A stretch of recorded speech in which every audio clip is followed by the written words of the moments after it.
Avant de plonger dans cette histoire incroyable, pensez à vous abonner à la chaîne et à activer la cloche.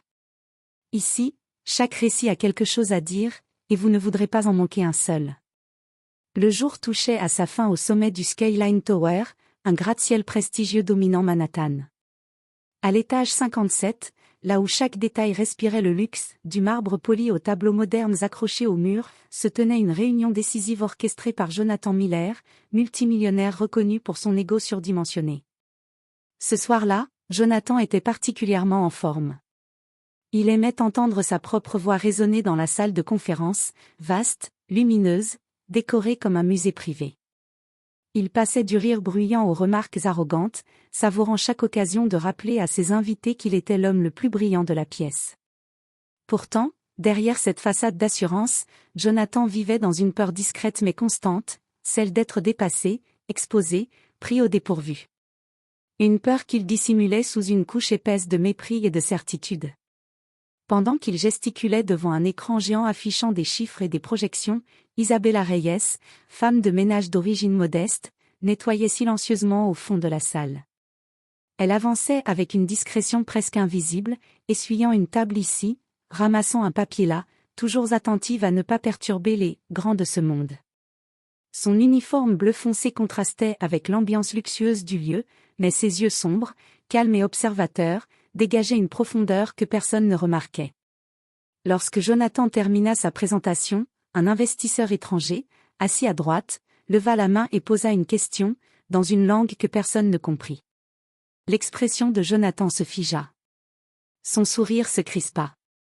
La salle entière attendait une réaction de sa part, mais il demeurait silencieux, incapable de répondre. Un murmure se propagea parmi les participants, qui commençaient à percevoir son malaise. C'est alors qu'une voix douce et posée s'éleva de l'arrière de la salle. Il demande quelle garantie vous apportez concernant la seconde clause du partenariat. Isabella venait de parler. Tous les regards se tournèrent vers elle, surpris qu'une simple femme de ménage intervienne. Jonathan éclata d'un rire nerveux, persuadé qu'elle improvisait. Ah vraiment? Si tu es aussi intelligente que tu veux le faire croire, traduisez-le, lança-t-il avec un mépris assumé, sûr de lui, certain de l'humilier. Mais Isabella ne baissa pas les yeux. Elle resta droite, calme, totalement maître d'elle-même. Alors, d'une voix claire, elle répéta la question dans la même langue que l'investisseur, avec une précision impeccable. Un silence lourd tomba immédiatement. L'investisseur, stupéfait, hocha la tête et répondit longuement. Isabella traduisit à nouveau avec la même aisance, sans hésiter une seule seconde. Jonathan sentit son cœur se serrer. Ce n'était plus du mépris dans son regard, c'était de la peur. Une peur sourde, incontrôlable, celle de comprendre qu'il venait d'insulter quelqu'un dont les capacités dépassaient tout ce qu'il aurait imaginé. Il venait de commettre une erreur monumentale. Et ce qu'il s'apprêtait à découvrir sur la véritable identité d'Isabella Reyes allait bouleverser non seulement sa carrière, mais toute sa vie. Le destin venait juste de frapper à sa porte. Et Jonathan n'était absolument pas prêt pour ce qui allait suivre. La réunion venait de reprendre, mais quelque chose avait changé dans l'atmosphère. L'air semblait plus dense, les regards plus alertes. L'intervention d'Isabella avait laissé une trace visible sur chaque visage, étonnement, admiration, parfois même malaise. Mais celui de Jonathan Miller, c'était autre chose. Un mélange de colère, de honte, et surtout d'incompréhension.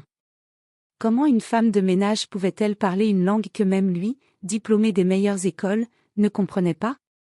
Il tenta de reprendre la parole, mais sa voix tremblait légèrement, ce qui ne lui arrivait jamais. Il se racla la gorge, ajusta sa cravate pour masquer son trouble, puis lança d'un ton sec. Très bien. Continuons.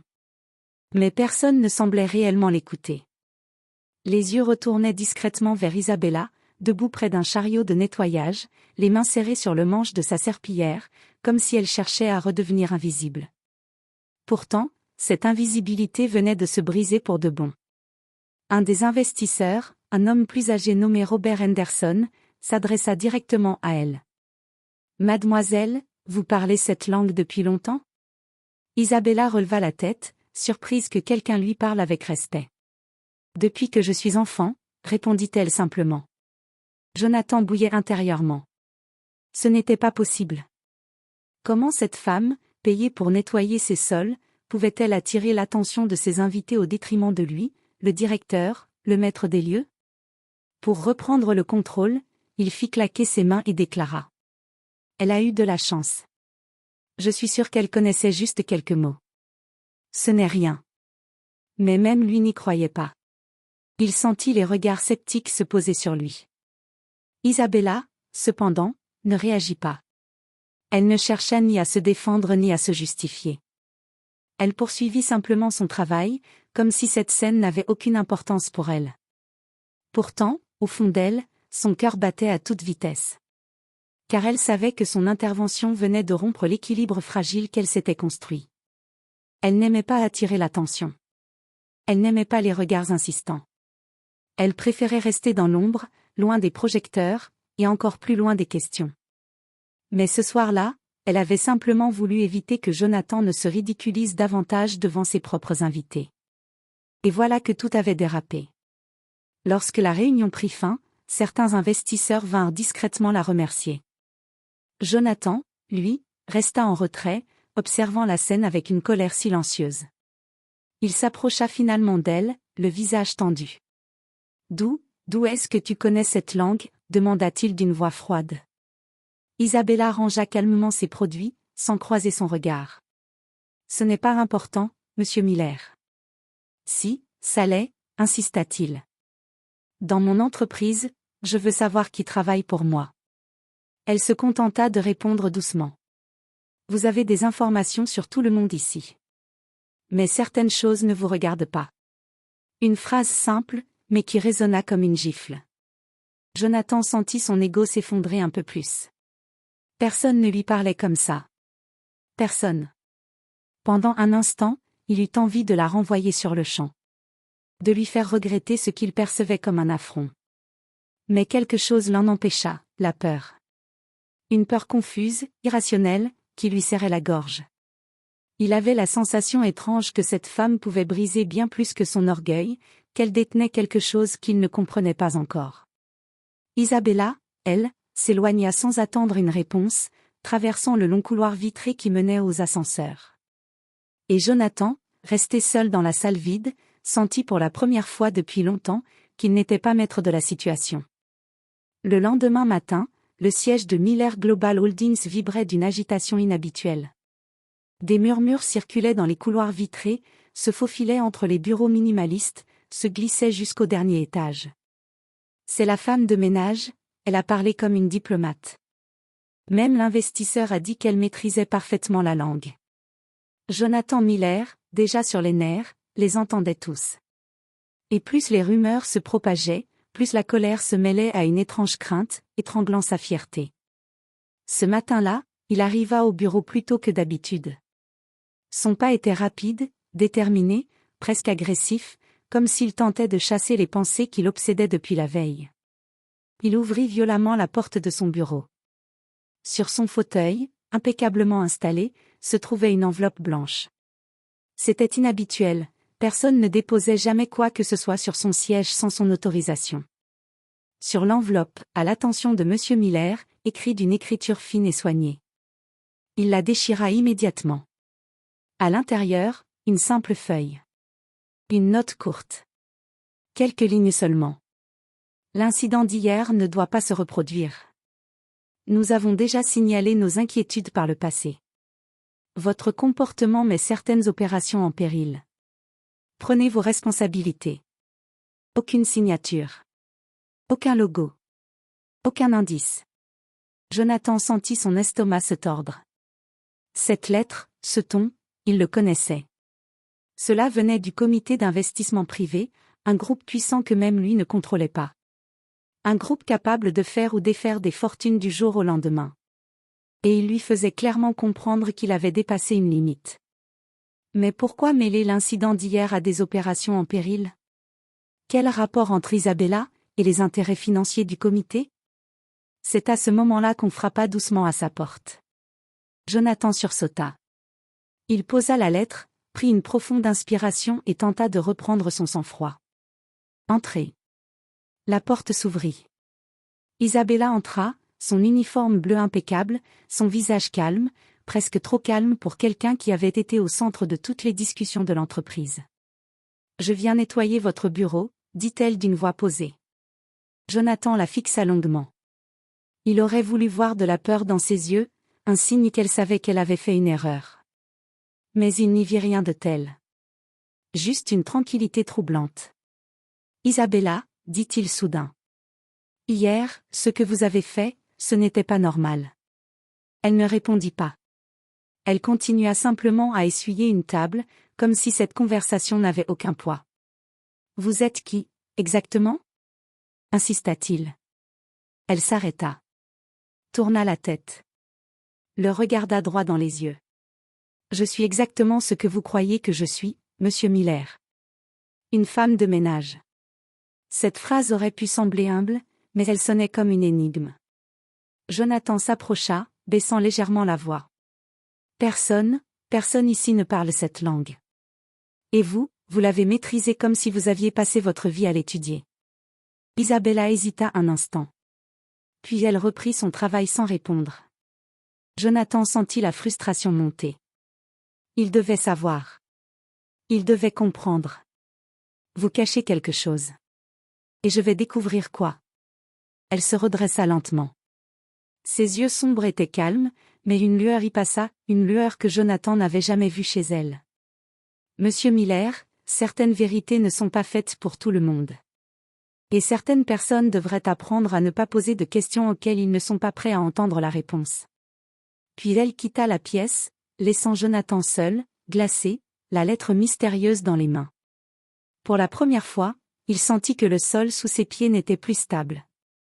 Et sans le savoir encore, il venait d'ouvrir la porte d'un secret qui dépassait tout ce qu'il aurait pu imaginer. Toute la matinée, Jonathan Miller tenta de se concentrer sur ses dossiers, mais les mots d'Isabella résonnaient dans son esprit comme une menace voilée. Certaines vérités ne sont pas faites pour tout le monde. Il n'aimait pas être défié. Encore moins par quelqu'un qu'il considérait, à tort, comme insignifiant. Vers midi, il prit une décision, il allait découvrir tout ce qu'il pouvait sur elle. Il activa le système interne de l'entreprise, ouvrit les fichiers personnels du personnel, mais se heurta immédiatement à une surprise.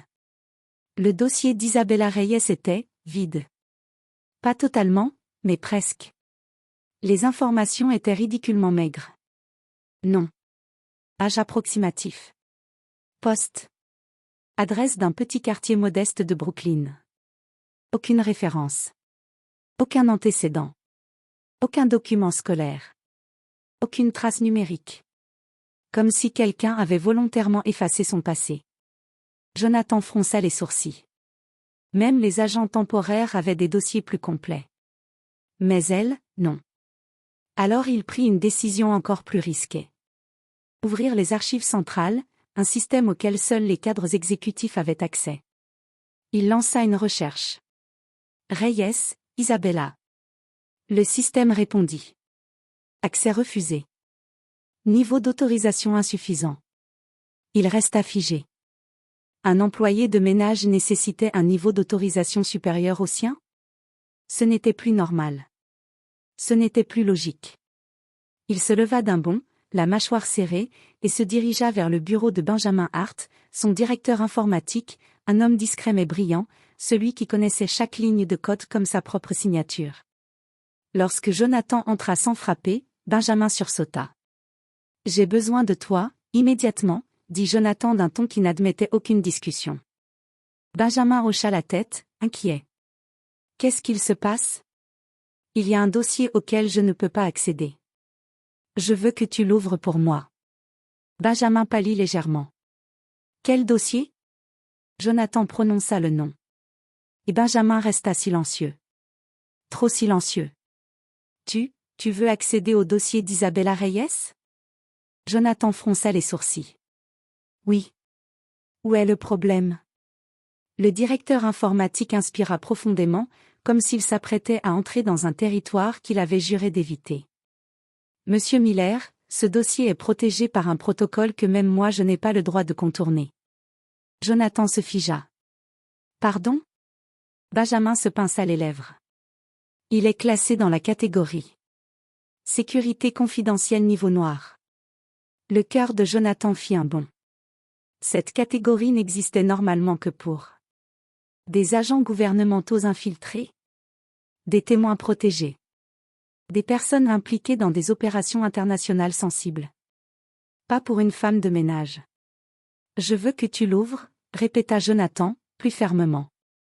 Si j'essaie, dit Benjamin d'une voix tremblante, le système central alertera le comité d'investissement privé, et peut-être même les agences fédérales.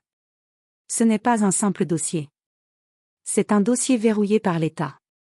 Un silence pesant s'abattit. Jonathan sentit une sueur froide couler le long de sa nuque. Il tenta de rationaliser. Tu veux dire que Isabella travaille pour le gouvernement?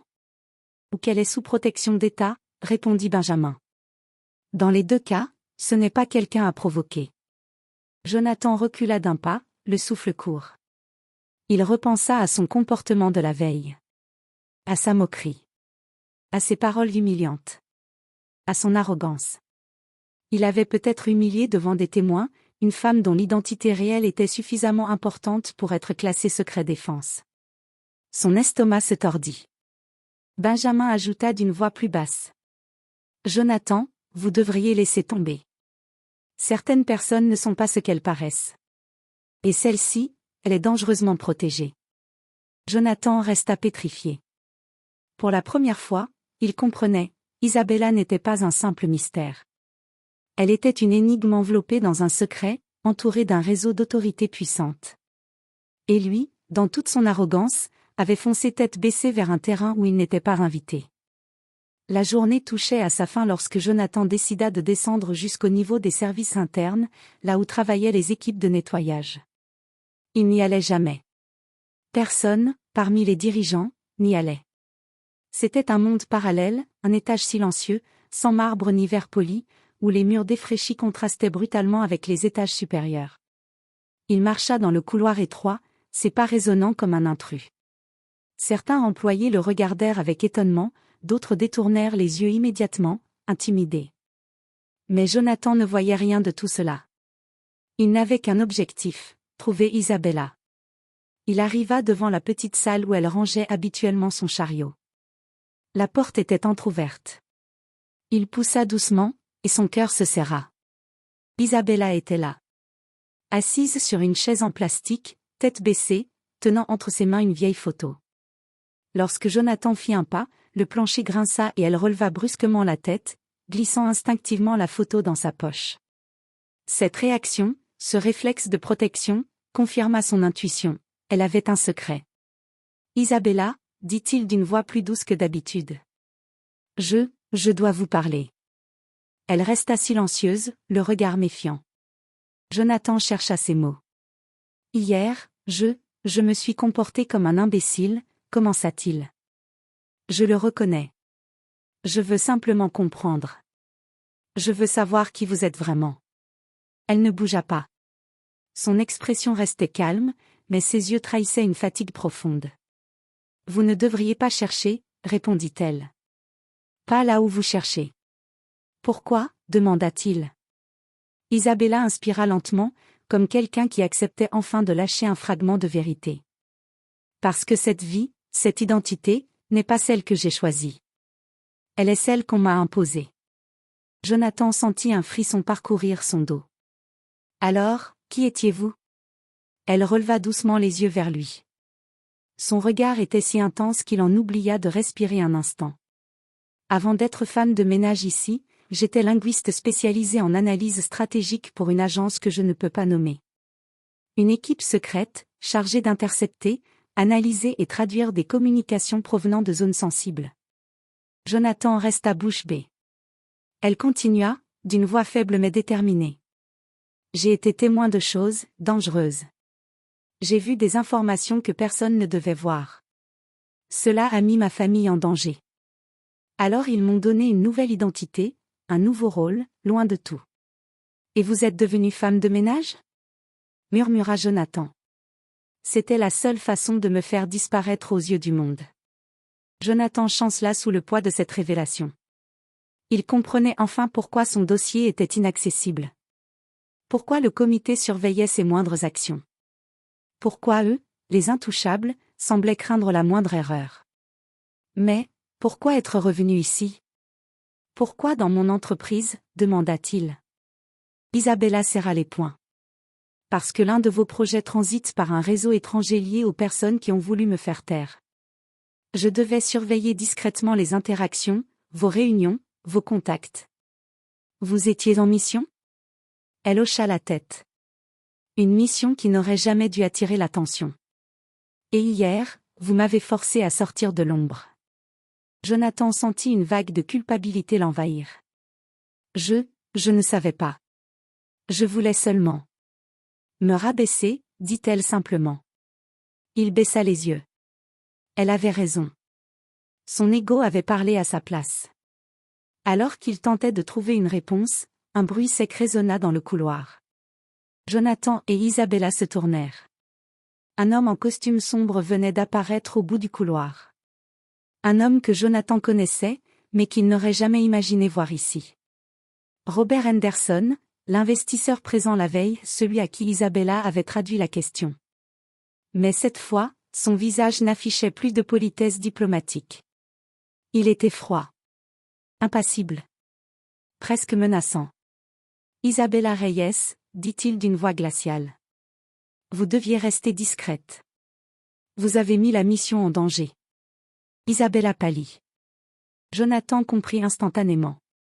Henderson n'était pas un simple investisseur. Pas du tout. Il appartenait au même réseau qu'elle.